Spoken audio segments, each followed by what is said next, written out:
रात के घने अंधेरे में एक आदमी दूसरे गांव से निकलकर रायगढ़ गांव जाना चाहता था। उस गांव तक पहुंचने के लिए उसे एक पुल को पार करना था। जैसे ही उस आदमी ने पुल पर पहला कदम रखा, तभी अचानक उसके चीथड़े उड़ गए। वह आदमी गायब सा हो गया।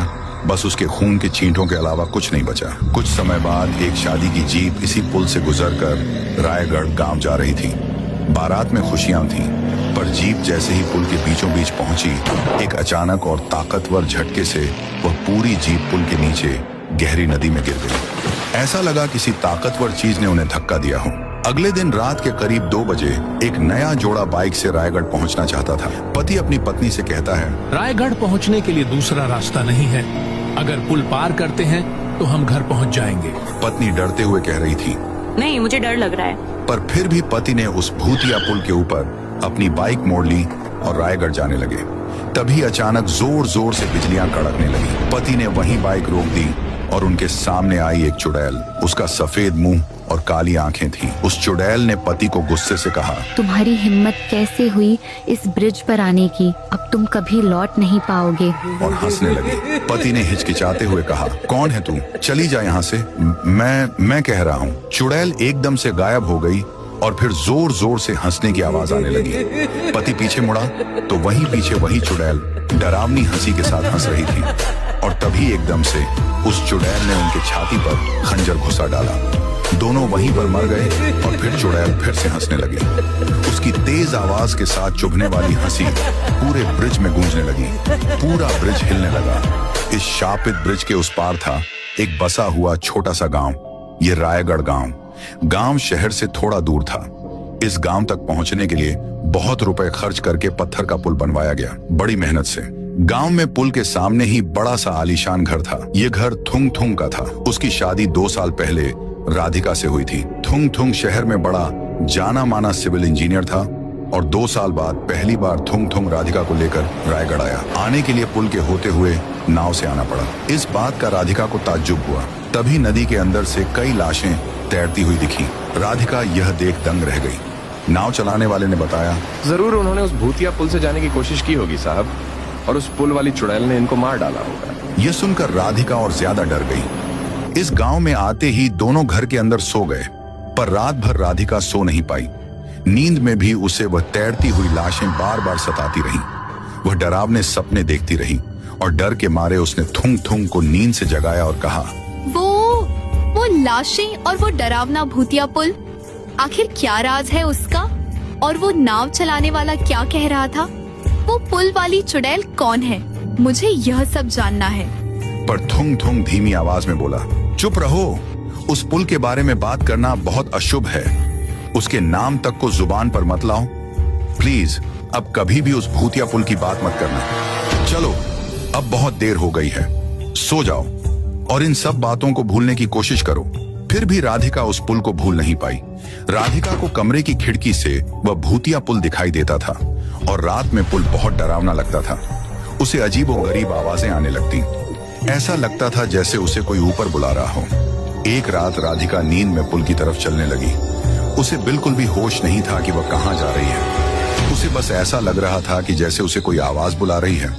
वह धीरे धीरे पुल की तरफ पहुंच रही थी। सामने वही खतरनाक चुड़ैल खड़ी थी। अचानक वह चुड़ैल खंजर लेकर राधिका की तरफ भागती आई और उसके सर में खंजर घुसा दिया। राधिका की नींद खुली। उसको समझ आया कि वह सिर्फ सपना देख रही थी, पर ज्यादा हैरानी उसे इस बात की हुई कि थुंग थुंग कहाँ गया। वहां थुंग थुंग बिस्तर पर से गायब था। वो बहुत डर गई। फिर राधिका कमरे से बाहर गई और घर के बाहर जाने लगी। सीढ़ियों से वह नीचे आकर उसे घर के बाजू से फुसफुसाहट की आवाज आई। वहां बाजू में थुंग थुंग 4-5 आदमियों से कुछ तोड़ने की बात कर रहा था। उसी समय राधिका थुंग थुंग के पीछे तक आ पहुंची। थुंग थुंग ने बात को रोका और राधिका को बोलने लगा, अरे राधिका, तुम यहाँ क्या कर रही हो? जाओ, ऊपर जाओ और सो जाओ, अब नींद आ जाएगी। फिर राधिका ने पूछा, पर तुम यहाँ क्या कर रहे हो और इनसे क्या बात कर रहे हो? थुंग थुंग ने टालते हुए कहा, अरे कुछ भी नहीं, चलो अंदर सोने, बस काम था। और फिर दोनों वापस घर के अंदर जाकर वापस बिस्तर पर सो गए। राधिका को अब सोने से भी डर लग रहा था। सोच में डूबी राधिका खिड़की से बाहर पुल की तरफ देखने लगी, पर उसे ऐसी चीज दिखाई दी जिससे उसके रोंगटे खड़े हो गए। ब्रिज के ऊपर उसे 5-6 लोग दिखाई दिए। राधिका डर गई। वह थुंग थुंग को यह बात बताना चाहती थी, लेकिन थुंग थुंग गहरी नींद में था। राधिका ने फिर हिम्मत करके उन लोगों का पीछा करने की ठान ली। वह चुपचाप घर से बाहर जाने लगी और पुल की तरफ जाने लगी। उसे कुछ तोड़ने फोड़ने की आवाज सुनाई देने लगी और उसे कई लोगों की आवाज आने लगी, नहीं रुको, हमें बचाओ। तभी अचानक एक के बाद एक कटे हुए सर लुढ़कते हुए उसके पैर के पास आ गिरे। राधिका के रोंगटे खड़े हो गए। वह 4 चेहरे उन्हीं के थे जिनसे थोड़ी देर पहले थुंग थुंग बात कर रहा था। तभी चुड़ैल की आवाज गूंज उठी, इन चारों को पुल तोड़ने के लिए तुम्हारे पति ने भेजा था, लेकिन इनके खुद के सिर के टुकड़े टुकड़े हो गए। फिर से अगर ऐसी कोशिश की तो अंजाम बुरा होगा। राधिका को चुड़ैल और कटे हुए सर देख चक्कर आ गई, पर उसे थुंग थुंग घर के अंदर वापस ले आया था। राधिका की जब नींद खुली तो उसने पाया कि वह अपने घर में थी। उसके मन में कई सवाल घूम रहे थे। वह वहां कैसे आई? उसने वह पुल तोड़ने के लिए 4 लोगों को क्यों भेजा?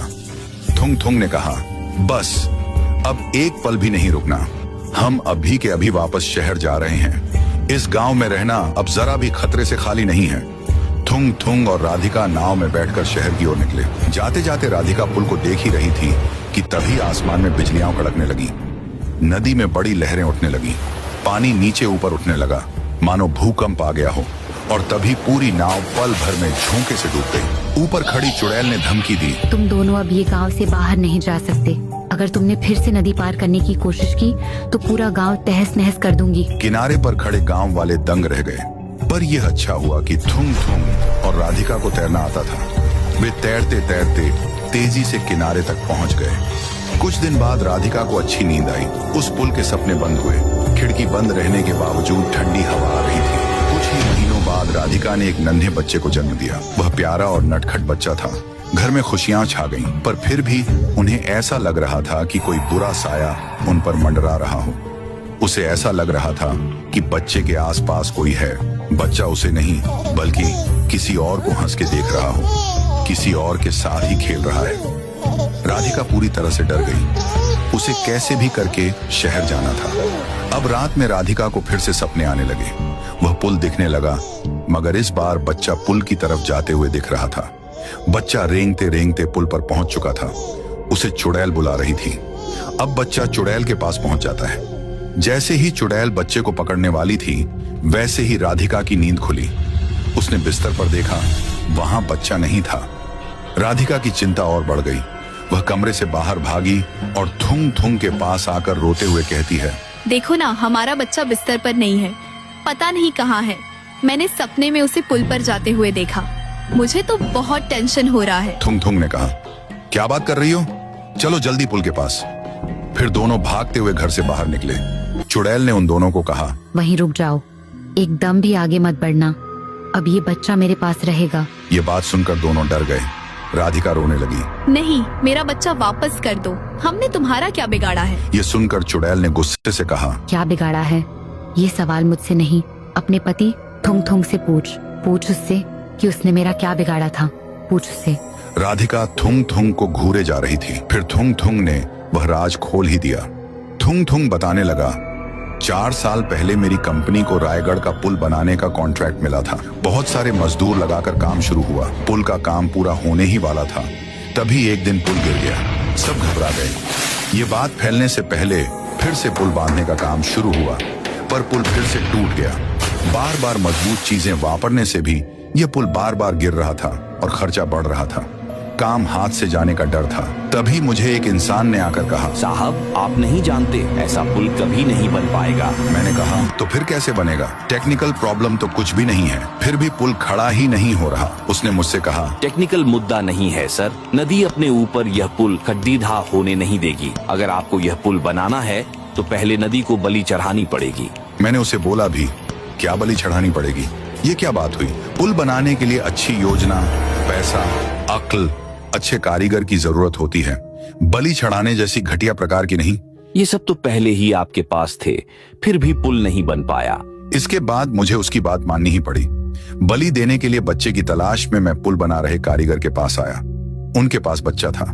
मैंने उन्हें कहा, मुझे तुम्हारा बच्चा चाहिए बलि के लिए।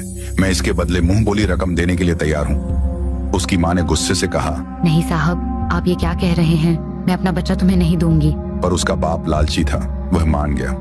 हाँ हाँ साहब, ले जाओ मेरे बच्चे को, बस इसके बदले 1 करोड़ दो।